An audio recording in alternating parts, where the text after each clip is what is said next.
qu'on était simplement des Italiotes, dotés, chargés d'une culture patriarcale, archaïque, et je le confesse, assez machiste. Des Italiotes dont les traces restent riches.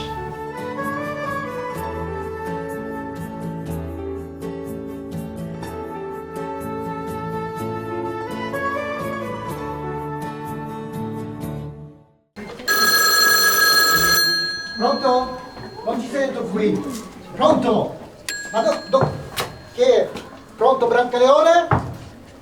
Reggio Calabria? No, ma non ti sento, sono al teatro qui. Ma che ti feci io come mi guardi così male? Che ti feci io che vengo di campi? Se ti feci qualche torto un buccione, fammi sapere. Perché tu tieni nella mano una spada e ti hai dato un pugnale. Fammi mi ammazzi. Ma. Questo è il sangue di un figlio ormai morto. Se io vuoi piangere, dai. O se no, guarda, vedi. Guarda. Papà. Guarda com'è bello! Guarda! Ridi dai! Guarda! Io faccio il cavallo e tu ridi! Guarda! Oppa! Guarda! Oppa! La pirouetta! Questo è il cavallo di Brancaleone! Il cavallo di Brancaleone! Je crois qu'on va garder l'entrée comme ça, l'introduction. Oui. Ça en dit long sur les origines. Et puis l'histoire du cheval. Allez, je vous laisse la deviner tout au long de ce récit. Bien, je vais commencer une narration. Je mets un costume. Voilà.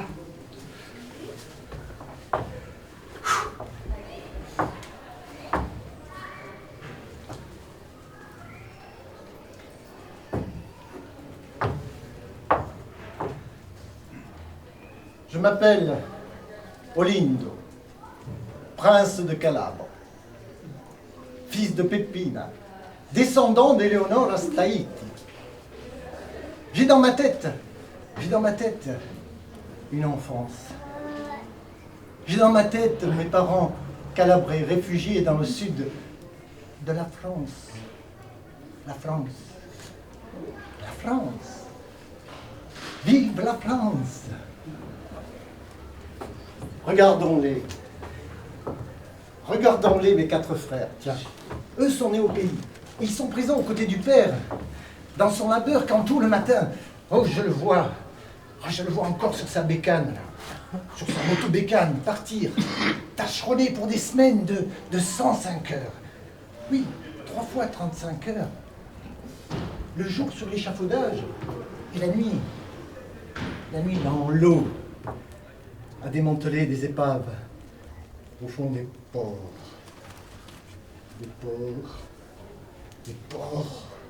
Un port d'Amsterdam. Il y a des marins qui...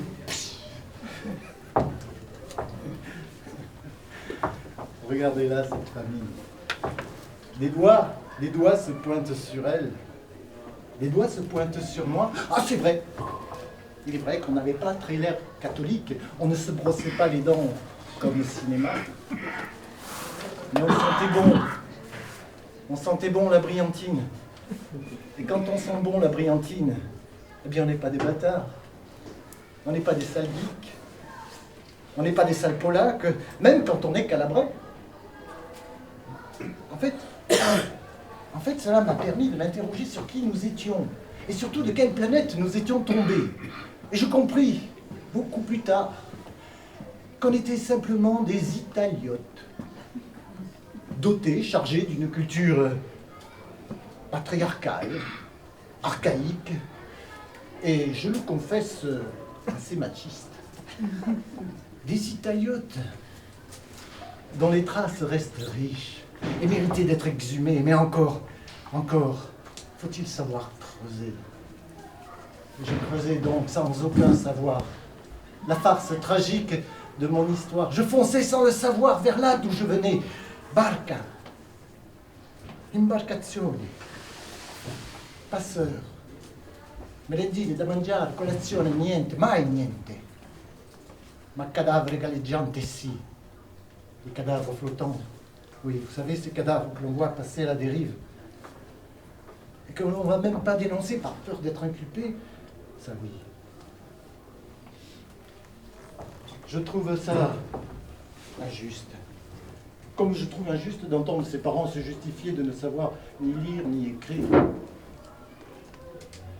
Et j'ai compris là aussi plus tard que non seulement ils n'écrivaient pas dans la langue de Molière, mais qu'ils ignoraient aussi celle de Dante. Dante, vous savez?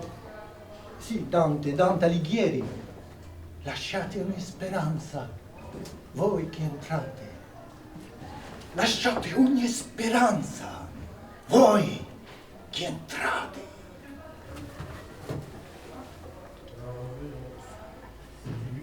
Lui là, il ne connaît pas Dante. Ah, non, tu ne connais pas Dante, toi. Ah, mais qu'est-ce que tu fais là, toi? Mais tu n'es pas encore né. Mais tu arrives beaucoup plus tard dans cette histoire. Ok, je ne connais pas beaucoup Dante, mais toi, tu ne peux pas me parler de Dante. C'est... Oh, maman. Maman, tu es là, toi aussi? Hey, tu es morte ou encore vivante? Tu sais, je viens de dire devant tout le monde que tu ne sais ni lire ni écrire, et donc... Mais c'est pas grave, t'inquiète pas. Non, c'est pas grave, mais je voulais te dire que je le connais, ce Dante là, ce Durante là. C'était uno qui avait travaillé sur les chantiers avec ton père.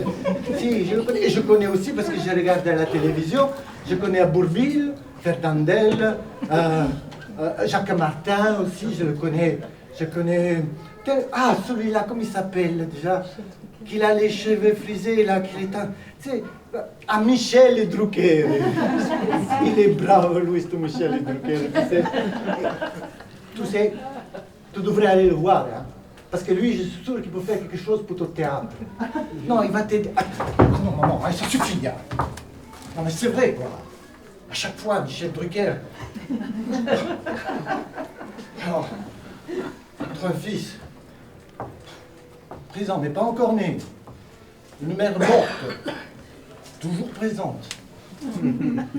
En effet, drôle de famille.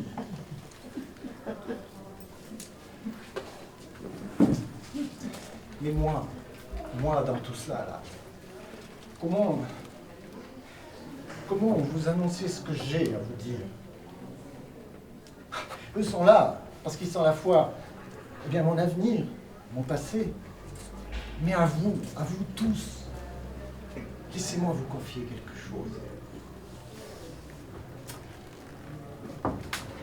Vous êtes sûr d'être bien assis? Eh bien,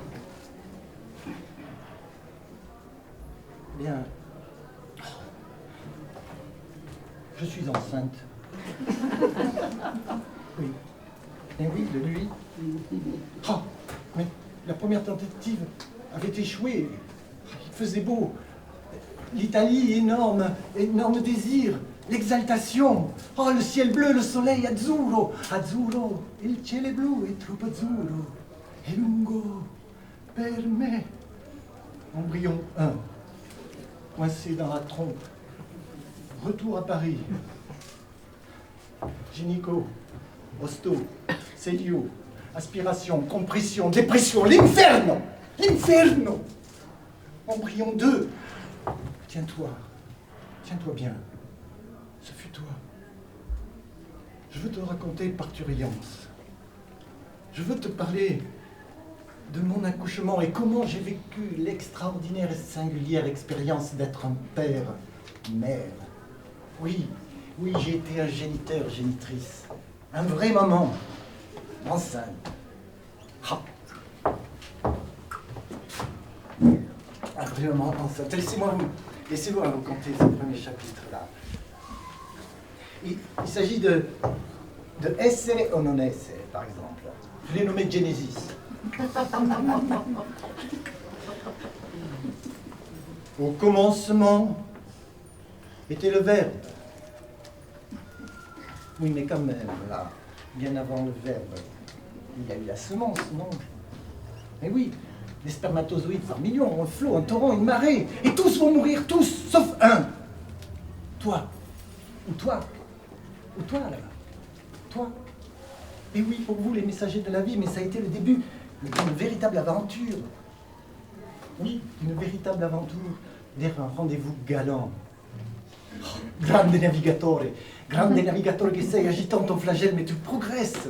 Des heures durant, millimètre par millimètre, vague après vague, obstacle après obstacle. Tout d'abord, le vagin, avec son acidité meurtrière. Et ensuite, le passage encombré du col de l'utérus, l'utérus lui-même. Un vrai parcours du combattant. Et là, les plus fragiles, les mal formés, capitulent. Puis, soudain, tu continues, toi. Devant toi s'ouvrent deux tunnels, deux voies possibles. Seulement, voilà, une seule de ces voies mène à l'ovule. Ah.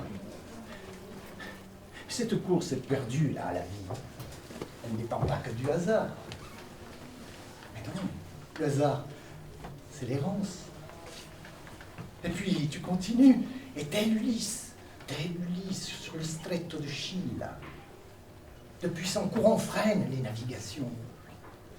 Et des vagues font onduler un tapis de cire qui ralentissent les progressions. Imagine, vous avez déjà parcouru presque l'équivalent de la distance qui sépare la Terre de la Lune. Et pourtant, l'irrépressible force de la vie vous pousse sans cesse vers l'existence. Tu continues, puis soudain, devant toi, tel un astre mystérieux, oh l'ovule. Il suffit qu'un seul spermatozoïde, un seul fusionne avec lui pour connaître, un espoir d'exister.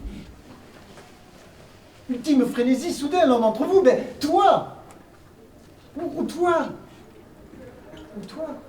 finit par trouver la voie, ça y est, c'est toi, le seul, l'unique. Et là, tu libères ton trésor, ton patrimoine génétique, celui de tes aïeux, et de cette fusion, naît une cellule unique au monde, un rêve d'amour. Le fruit d'un désir. Et déjà l'esquisse d'une vie, un œuf, et l'œuf que tu es plonge dans une immense grotte. Elle te sera familière. Oh, elle pourrait être bleue. Tiens, au troisième jour, au sixième jour, tu sors enfin de ta coque et tu te poses sur cette paroi de ce très accueillant refuge. Et tu te construis un nid pour longtemps. Oui, pour longtemps. Tu t'entends? Oh! Mais oh, t'endors pas! Il s'endort. Et oh, toi là aussi, vous vous endormez, madame? Mais il faut que vous entendiez, même si vous savez déjà cette histoire. Oui, là aussi, hein, c'est pas mal le truc, le gamin dort et puis j'interpelle quelqu'un dans le public. Ça démystifie la théâtralité, moi je trouve. C'est ça, on peut relancer sur n'importe quelle piste. J'aime assez, moi. Bon, ok, alors, on le garde.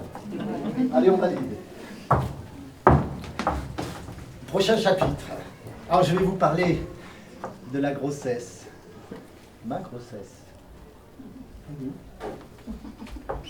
Au 5e, 6e mois, moi je cherche ce contact-là. Oui, les toubibs avaient trouvé un moyen de communication, l'aptonomie. L'aptonomie. Moi, l'aptonomie, à cette époque, c'était apte, pas loin d'ici, je me disais. Et puis j'ai su, plus tard, du grec, aptos, toucher, être avec, accompagner, nomi, nomos, loi, mesure. Eh bien moi, là, mes mains posées sur ce ventre que tu formes, je viens chaque soir, à heure précise, toquer à ta paroi. Oh, sans trop y croire au début. Et puis un soir au pétard, voilà que tu me réponds. Du pied, du coude, du genou, c'est toi? Tu es là? C'est toi? C'est toi, c'est l'italien. Est-ce qu'il y a quelqu'un? Est-ce qu'il y a quelqu'un? Ah oui, c'est toi. À demain alors. À demain. Ah, chez Laurence, coin-coin. Oui, chez Laurence, coin-coin, rue de la Roquette. Rue de la Roquette. Eh bien, j'apprends à oublier mes peurs. savez, l'autonomie, c'est un langage, c'est physique. Et j'apprends vite, et je soulage ainsi le corps de la mère. Il y a amour dans mes gestes pour les deux. Et ensemble, nous aménageons la cabane. Mais oui, tu as apprivoisé ma voix, tu as apprivoisé mes gestes, et grâce à ces échanges, ben, des fois tu pivotais d'un côté vers un autre. Et tous trois réunis là, moi je n'étais plus seul. Tu vis. Tu entends? Oh pétard, il s'est endormi pour de bon. On va le laisser dormir. Parce que le chapitre qui suit, les images évoquées ne sont pas en noir et blanc. Non. C'est un chapitre que j'ai nommé l'accouchement du mois de mai. J'aurais voulu le nommer le temps des cerises.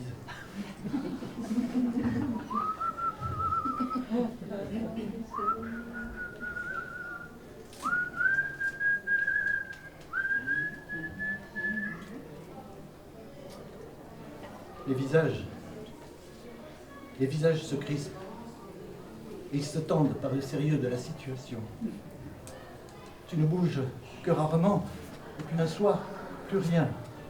Mais tu es mort, tu es vivant, mais je te veux vivant.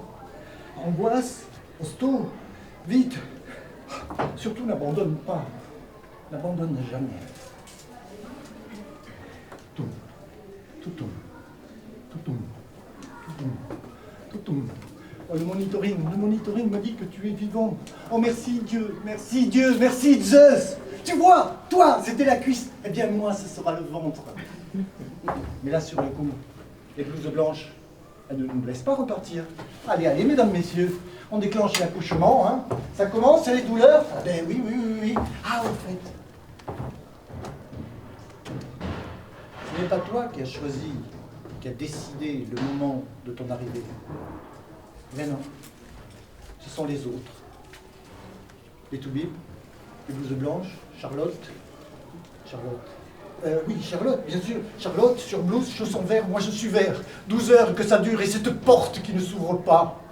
Oh Dieu. Alors, on pousse, et puis ça roule. On vautre encore sur une table. C'est lourd, le temps est compté. Raconté. Hein? Comment? Le col, ben, oui, ça va mieux à présent, plus ouvert, mais pas assez encore. Oh, j'aperçois un crâne. Attention à la fontanelle. Hein? Comment? La progression ne se fait pas? Ah bon? On appelle un toubib, mais pourquoi faire? Quoi? Des ciseaux? Mais pourquoi faire des ciseaux? Épisio? Épisiotomie? Mais encore du grec! Et puis on pousse encore! J'ai l'impression d'être le plus actif. J'en ai mal au bide. Ah! Là, dessous la table, juste en dessous la table, une immense poubelle verte avec 2 grosses poignées. Et là, mais je dis, attention, mais j'hallucine. Ce n'est pas quand même pour mon petit. Il risque de tomber dedans quand même. Hein? Ne vous inquiétez pas, m'a dit le maître couturier. Oh, si tu avais vu ma tête, elle est passée enfin. Oui, et les épaules ont suivi, et tout ton corps a glissé, et je te soutiens. Ah. Et là, on s'est regardé, et on se connaissait déjà. Je me suis vu moi aux premiers instants de ma vie. Et c'était toi qui étais là face à moi, ou c'était moi qui me trouvais face à moi-même? Je ne savais plus qui était qui. J'en deviens bourdon, je suis troublé, je me reprends. On se regarde de nouveau, on se reconnaît. Ah oui, je cherche à te nommer. Eh bien, ce sera toi. Hein? Qu'est-ce qu'il y a encore, madame? Mais quoi? Ah! Oh, mais tu es rattaché par un cordon, c'est vrai. Mais, ah, c'est énorme et visqueux. Quoi? On appelle un toubib encore? Mais des ciseaux? Mais pourquoi faire des ciseaux? Et requick. Ce bruit de cisaille dans la chair humaine. Eh bien, le toubib me fait signe. Il me fait venir. Il avait préparé du fil et une aiguille, et il se mit à l'ouvrage, enfin, de réparer l'entaille soi-disant nécessaire.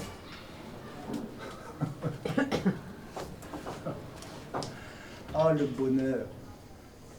Mais le bonheur, ça épuise. Je ne le savais pas.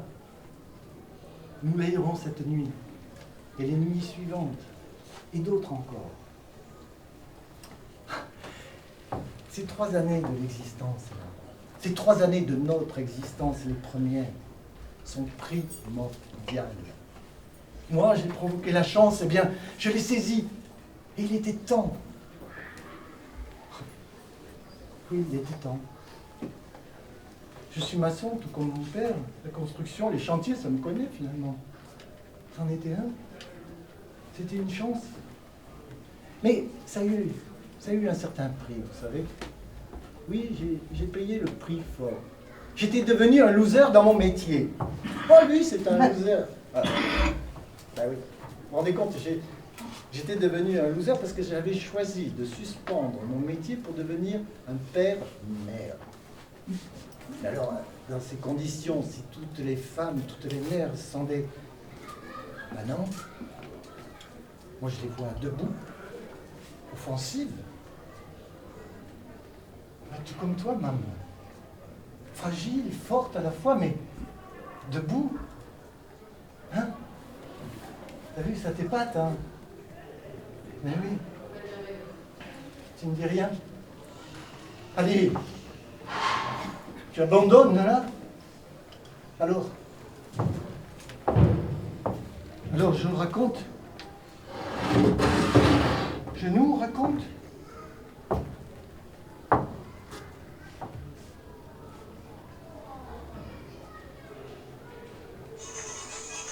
Moi, je sors de ma nuit. Oui, je sors de ma nuit. 80%. Connecté à Galaxy S8. Connecté à Galaxy S6 Edge.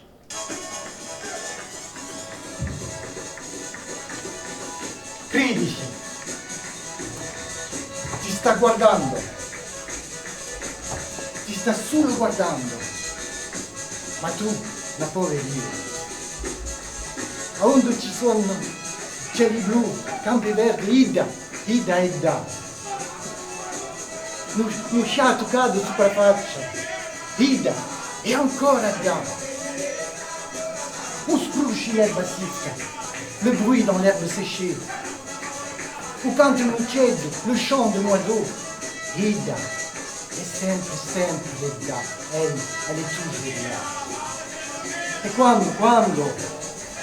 quando tu senti un vento non ti capiti, e quand tu sentiras le vent dans tes cheveux, pigliala, e che ti sta accarezzando, saisis-le, c'est qu'elle t'offre une caresse.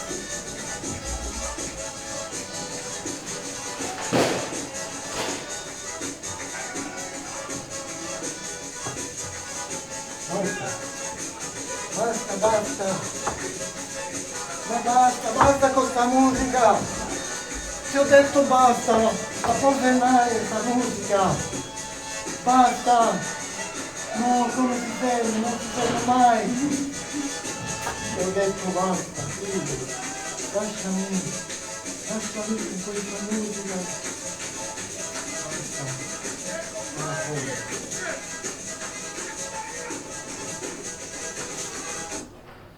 basta.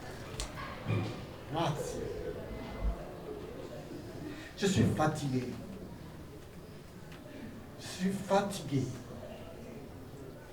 J'ai 93 ans. Moi, Pupina, Giuseppina, laissez-moi mourir tranquille. Toi, tu dis que tu sors de ta nuit, là, comme ça. Eh bien, laissez-moi rentrer dans la mienne. C'est pour ça que j'ai arrêté de manger. Pour mourir tranquille, senza rabbia. Et que Dieu vous bénédice à tutti. Toi, tu dis que je ne dis rien comme ça devant tout le monde. Et tu vas pas faire comme les autres quand même. Mais va, c'est pas grave. Viens ici, qu'il faut que je te dise une chose. Je vais te raconter, moi, tout ça que j'ai vu. Oui. Mais avant, donne-moi quelque chose à boire. Je vais prendre un petit peu d'eau, hein. Perché... Ah.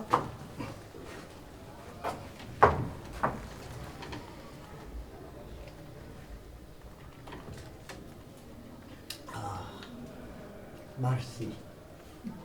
Merci. Cette merde-là, il préparait la guerre. Benito Mussolini, il duce. Oui. Benito Mussolini, il avait 37 ans quand moi je suis né. Et lui, il n'a pas choisi quand il est mort. Non. Ils l'ont penduto. Ils l'ont penduto par les pieds, comme sa langue de porco qu'il avait. Et c'est aussi à ce moment-là que mon père, il a perdu un bras. Un coup de hache dans le dos. En Calabre, c'était comme ça. Non, en Calabre, c'est toujours comme ça. C'est toujours comme ça, non. Pas la belle. En tout cas, après, à cause de ce bras, tout, ils disaient que moi, je ne devais pas naître à ce moment-là. Et oui, j'ai 5 enfants, toute une marmaille, c'était trop de charge pour un bras. Comme si on ne pouvait pas donner à manger d'une main à un enfant. Ah, è vero, ma ho sentito, ma hanno ucciso Nuccio. Ils ont tué Nuccio. Adesso. Eh oui, ma ils ont tué Nuccio, là, ça s'est passé il y a quelques mois. Nuccio. Bruno Iello, dit Nuccio. Il y a quelques mois, là, il est mort, là. Un ami. À Catone, juste à côté de Reggio, un endroit où j'ai l'habitude de descendre chaque année. Nuccio tient son bureau de tabac, journaux, bazar, où chacun vient acheter quelque chose de dernière minute. Et justement, il gardait son magasin tard, vers le soir, 11h, minuit, 1h du matin. C'est ça qui n'a pas plu aux autres commerçants. Eh bien, le soir, il tire son rideau de fer. Il prend son motorino, là. Sa fille le suit en voiture. Et au premier feu rouge, une moto s'arrête juste à côté. Et PAM! PAM! PAM! PAM! Voilà. En Calabre, c'est comme ça aussi. C'est toujours comme ça. C'est toujours comme ça. C'est toujours comme ça. Vabbè, che Dio le benedice a Sanuccio. En tout cas, moi, en 1936, 37, moi, Pépina, Joséphine, j'étais devenue une belle jeune fille. Hein? Oui. Et c'est à ce moment-là qu'ils sont arrivés les fascistes. Benito Mussolini devant, là, comme ça. Au début, il était brave, ce Benito. Il a fait beaucoup de choses pour les pauvres. Il a fait la scuola pour tous les pauvres, même si moi, non sono andata alla scuola. Non, mon père, il ne pouvait pas m'emmener. Et il voulait que je reste avec les bêtes. Mais Benito Mussolini, il a fait quand même les cases popolari per tutti. Il a fait les ospedali per tutti les pauvres. Il a fait les prisons pour tous les pauvres. Il a fait des choses que tout le monde il aimait. Oui. Et tout le monde il était d'accord. Même la mafia elle était d'accord avec lui. Mais oui. C'est après qu'il a commencé à devenir un poco pazzo. Et il avait une faccia dura comme ça, il avait changé. Et il venait dans les maisons chez nous en Calabre prendre le manger, l'eau, le grain. Je crois que cette merde-là, il préparait la guerre avec Hitler. Parce que les chemises noires, ils venaient dans les maisons prendre aux paysans. Il fallait tout cacher sous la terre. Oui, et il prenait les filles aussi. Il prenait les filles. Tu sais, il me fait penser un peu comme l'autre là, comment il s'appelle ici? L'autre grosso, là, biondo, qui urla, qui a un occhio de traverso, et que sa fille, c'est la même, elle urla. C'est de la saloperia, sta gente. C'est de la saloperia. Je te jure de vrai. Et vabbè. Et la guerre, elle est venue, et tout le monde il est resté pauvre, et moi j'allais pieds de nude comme una caraca. Je faisais la boniche chez la gente. La guerre, elle est venue. La guerre, elle a fini. Et la guerre, elle a fini que Benito Mussolini l'ont venuto par les pieds. Vabbè. Ma adesso, va. Dis-moi un petit peu, comment ça va ton fils, hein? Dis-moi. Tu sais, il grandit. Ça va, oui, ça va. Il grandit et puis il me demande de toi. Il me dit, raconte-moi Pépina. Dis-moi un peu. Alors je lui dis que Pépina, finalement, n'a que peu choisi dans sa vie. Oui, elle quitte Mastrantonio, sa maison natale de l'Aspromonte où elle est née, et elle se marie. Mais elle n'a pas choisi de se marier. Ah non, non. On la marie, son père la marie. Un veuf, père de 3 enfants et de 20 ans son aîné. L'ordre venait du père, il fallait obéir. 2 ans après, l'homme à qui on l'a mariée meurt sur une plage à 20 mètres de sa maison, les Tripalères. De nouveau, sur ordre du père, Peppina rentre chez elle, à Mastrantonio, avec un bébé dans les bras, et tombe gravement malade. À peine remise, je parle, le père lui dit qu'en France, un homme la demande d'après photo. Mais vous vous rendez compte, il est prêt à prendre la mère et l'enfant. Un Italien, chef de chantier, il est prêt à prendre la mère et l'enfant. Mais quelle chance! Oui, la chance! Quelle chance! J'entendais ma mère qui pleurait quand je suis parti sur la mule qui m'a mené au train pour la France. Figlia mia! Adesso non ti vedo mai più, je l'entendais dans les montagnes. Me dasse sola così, figlia! Figlia, ma pauvre mère qui pleurait. Et moi, j'allais retrouver la France. La France. Alors adesso basta. J'ai pas choisi dans ma vie. Alors, ne me prenez pas ma mort. J'ai choisi de mourir, tranquille. Et que Dio me bénédice à tous. Ah, tu sais, avant, je voulais te dire une chose.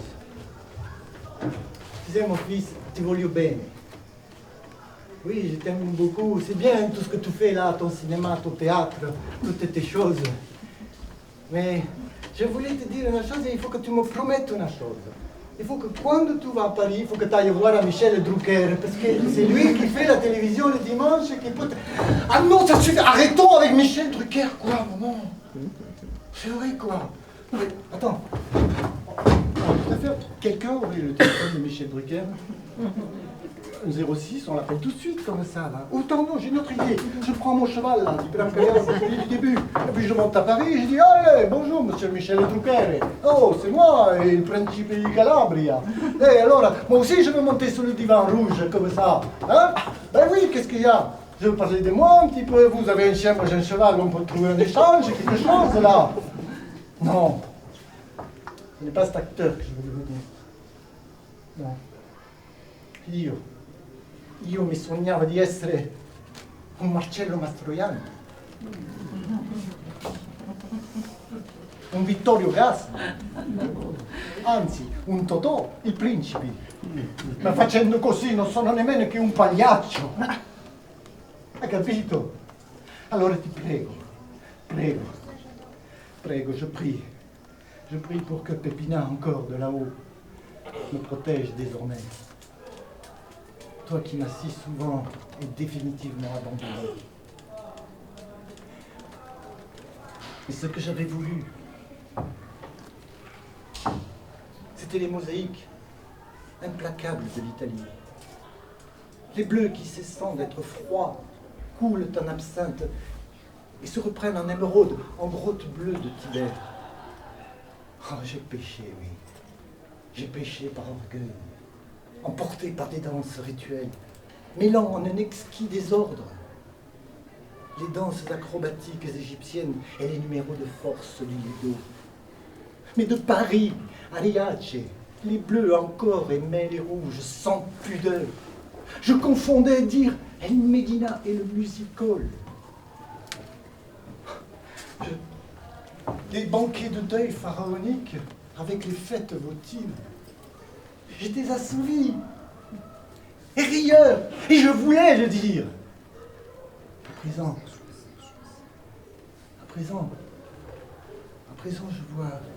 je vois des arcades. Oui, et c'est rouge dessous. Oui, des arcades avec du rouge dessous, comme dans les villes de l'Italie. Et je marche, inéluctablement, sans arrêt, je marche comme dans un cauchemar sans fond et je cherche, je passe du gueuloir à l'amphithéâtre, du vomitoire au cirque. Mais maintenant, après cette entrée dans l'arène, là, mais la course peut recommencer. Je suis face au tauril, je te dis, de l'écorcherie, de la chapelle, aux priers, portiers, caissiers, valets de piste, acrobates et jongleurs, et les nobles balcons là-bas. Vous êtes autour de la piste. Moi, j'ai le poignard, et je me joue la vie. Prince de Calabre, en guenille. Voilà ce que je suis. Un fils, un orphelin, qui à force d'inoffensive ruade est devenu cet homme debout, cet acteur, qui rejoue sa radicale et douce métamorphose. Oui, je suis un acteur.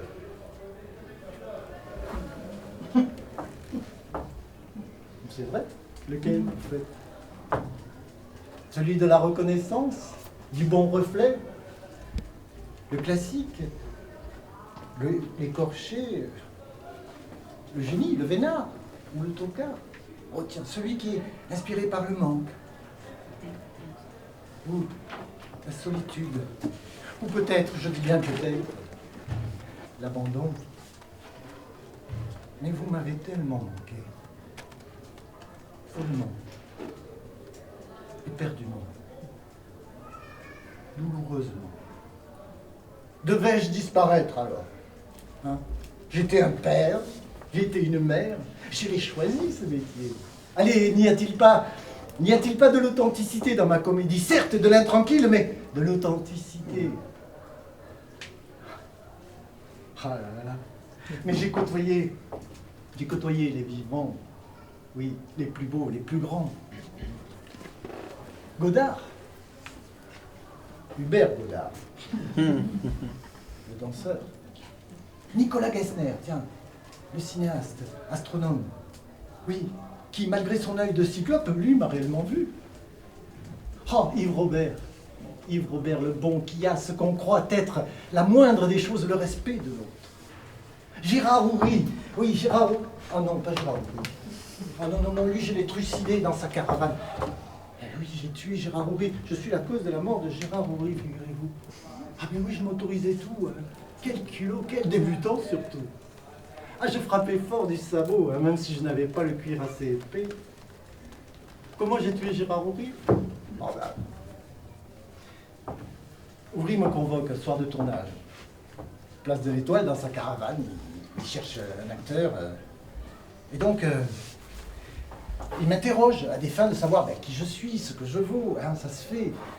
Et ça, pour une audition, il m'a entendu, le vieux. Hein. Et il cherche donc un acteur pour jouer un flic, pour régler la circulation, place de l'Étoile, drôle, excité. Et tu parles, moi j'étais motivé, il me manquait quoi? 38, 40 cachets. Mais oui. Et là, les yeux dans les yeux, assis dans sa caravane, je lui dis que son cinéma, c'est du bidon. Que c'est un comique, quoi. Mais oui, mais moi, je défendais à l'époque le cinéma d'auteur. Je l'ai scié en double. Et je suis sorti de la caravane, moi aussi, dépité. Oh. Je venais de me payer la tête, quand même, du mec aux 17 millions d'entrées. Quel débutant. Ah, puis d'autres ruades ont eu lieu. Hein. Ah ben oui, Aznavour, Bruel, Duléry, Boringer. Eh oui, moi j'étais en colère. Tiens, un soir, Bruel, argue, un soir de tournage. Tiens, regarde un peu là dans mon œil. Tu vois un petit peu là, cette lumière qui brille là, comme ça là. Eh bien, si tu n'as pas ça, tu n'es pas un acteur. Encore aujourd'hui, je me demande ce que le bonhomme était en train de se raconter. Et le pire, c'est qu'il avait l'air d'y croire lui-même. Bon alors, ben Guigui, arrête. On est tous des mortels quand même. Et puis tu sais quoi, le cinéma. Tu sais quoi, Denis? On va faire un coup. Tiens, autre ruade. Autre soir où j'ai frappé fort du sabot. Nuit, Sébastopol, 1h du matin, taxi, siège passager arrière. Mais qu'est-ce que je fais là, moi, fils d'immigré, analphabète, avec mon scénario dans les mains, à côté de cette diva en perte de vitesse. Je parle écriture, émotion, scénario, histoire. On me répond, fric. Non mais, madame, il ne faut pas jouer les riches quand on n'a pas le sou. J'ai même pas fini le trajet. J'ai sauté hors du taxi qui nous ramenait chez elle, la belle fiancée du pirate. Mais oui. Et puis d'autres ont tellement compté. Ah oui, des humanistes, libertaires, Belair, Piala, Arestrup, Léotard, l'intranquille Castalia, Olivier. Il était là, mon théâtre. Oui, il était là, mon théâtre. Les bienveillants, Agnès Varda, Laurent Terzieff. On peut me dire non. On peut, mais avec panache, générosité. Mais oui, et j'aperçois un chemin, je continue alors. Laurent Terzieff, Annie Girardot me soutiennent. Oh, Terzieff, rue du Dragon, je me souviens. Mon cher Olindo, j'ai lu votre belle évocation sur Pier Paolo Pasolini.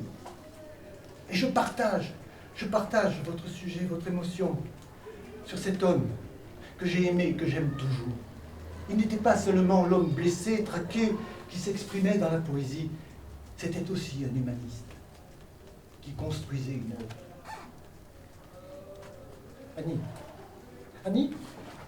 Annie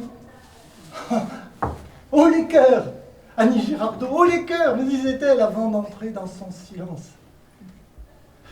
Piala. J'ai nommé Piala, mais là aussi, ce n'est pas le cinéaste que j'évoquais, mais Alice Piala, professeur de chant et de piano en Avignon. C'était ma période, mais quand j'étais chanteur. Et oui, ça faisait un peu, je suis Poppy. Comment ça faisait? Je suis Poppy, dit la toupie. Le cœur en fait, je viens, je fais hop, 3 pirouettes. Et puis la mort arrive là aussi, toujours, à un moment où on l'attend le moins. Je suis Poppy, dit la toupie. Le cœur en fête. Un soir de novembre, alors que je m'approche du studio pour ma leçon de piano, j'aperçois au loin là-bas une table, une petite table avec un appareil noir. Je suis Poppy, le cœur en fête. Je viens. Alice, dans la nuit, s'était étouffée avec son dentier en travers de la gorge. Allez. C'est de la commedia della vita. La grande commedia. Allez, tiens bon, reprends. Oui, je pousse d'autres portes, je disais. Ah, mon conservatoire, je te salue, Louis. Mes années de danse contemporaine, je te salue, Christiane. Mes années cinématographes, je vous salue, les réals. Oui, au soleil, Robert avait son Ariane, moi j'avais ma Christiane. J'avançais, j'étais bien, je construisais, tel un maçon. Une métamorphose en engendre une autre. Je construis. Le théâtre reste ma base. Oui, je construis, j'avance. Je fais de belles rencontres. Je pousse d'autres portes. Je rencontre des humanistes. Belair. Oui, Piala encore. Yves Robert. Nougaro. Oh, Nougaro. Claude. Oui. Le Toulousain. Oh, laissez-moi raconter cette dernière. Elle est délicieuse. Le Toulousain chantait, moi je dansais lors du bicentenaire. Nous partagions le même plateau. C'était le bicentenaire, donc au premier rang, Jacques Chirac, Ronald Reagan, Nancy, Bernadette, et puis l'indéboulonnable Mireille. Et puis tant d'autres officiels. Donc, tout en dansant, suivant ma chorégraphie, là, jetais un œil, j'avais un œil sur le Toulousain. Et il rentre. Et il regarde son auditoire. Là. Et aux premières notes de sa musique, il se tourne le dos à l'opposant et chante sa chanson pour nous, jeunes danseurs. Ah, tu verras, tout recommencera, tu verras. Je ferai plus le con, j'apprendrai cette leçon. Oui, j'apprendrai de cette leçon-là. De cette leçon-là. Ce soir-là, moi, je me suis senti un prince. Un prince de Calabre. Oui, grâce à ces belles personnes. Je terminerai sur une maxime qui dit « Oh, les Calabrés ont le sens de la fatalité. » Oui. Ils conçoivent leur vie 80%. 80%. Galaxie suite. Ils conçoivent leur vie à l'image de leur rivière. Connecté à Galaxie S6. Ils conçoivent leur vie à l'image de leur rivière qui, tôt ou tard, emporte toutes les choses.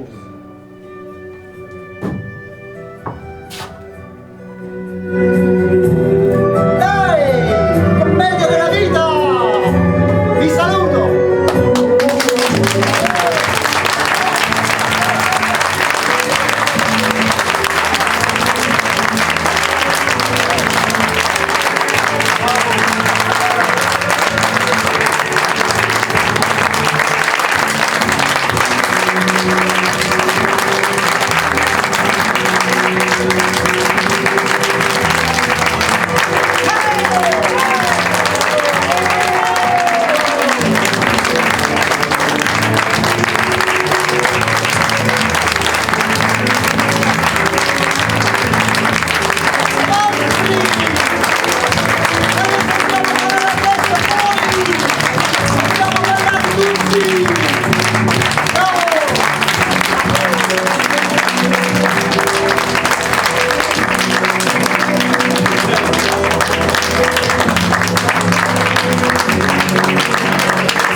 Ulysse, tel Ulysse sur le strait de Chine, et de puissants courants à ce moment-là dans notre progression, eh bien, ralentissent les progressions, une vague ondulée, un tas.